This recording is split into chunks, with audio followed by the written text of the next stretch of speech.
Tacha Silagi avec son invité Maïna Sage. Qu'est-ce que vous pensez de ce discours du président de la République qui a été très applaudi ce soir devant les 1200 invités de la présidence?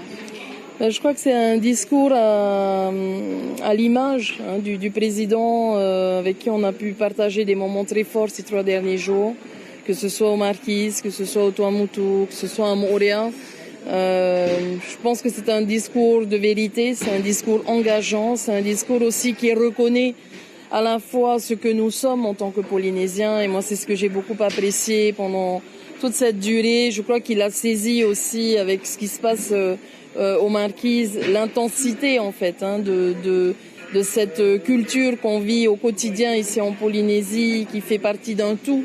Et ça, il l'a vraiment saisi et respecté. Et pour ça, vraiment, je le remercie. Vous êtes polynésien et aussi français, a-t-il dit? Exactement. Moi, je crois que c'est la première fois qu'on entend un président de la République dire « Je sais, vous êtes polynésien et vous êtes aussi français ». Et je crois qu'il resitue les choses. Il l'a dit lui-même aussi aux Marquises en disant « On sait aussi qu'avant que la France soit là, il y avait quelque chose qui nous dépasse, cette nature et cette culture qui forment un tout assez exceptionnel, peut-être quasi unique au monde, que ces peuples autochtones ont la chance encore de vivre et on en fait partie. Moi, je le vois comme un héritage qu'on doit chérir et ça, vraiment, sur ça, c'est quelque chose qui est complètement saisi, je pense, par le président Macron. C'est aussi quelqu'un qui, en retraçant cette histoire, a pris conscience aussi de cette part d'ombre, a accepté, et elle a dit très fort à plusieurs reprises qu'il assumait ce qui s'était passé, qu'il fallait aussi prendre les responsabilités pour réparer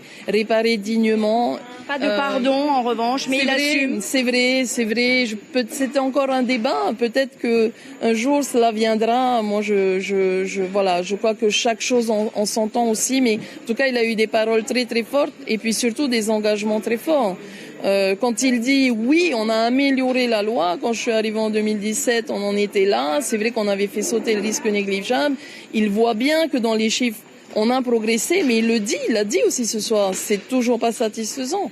Donc, donnons-nous aussi cette chance de progresser, de faire en sorte que les gens soient mieux indemnisés. Donc, ce déploiement aussi, faciliter l'accès aux dispositifs, permettre aux ayants droit d'aller bien au-delà de la date butoir qui était prévue pour le mois de décembre. Ça, c'est une évidence.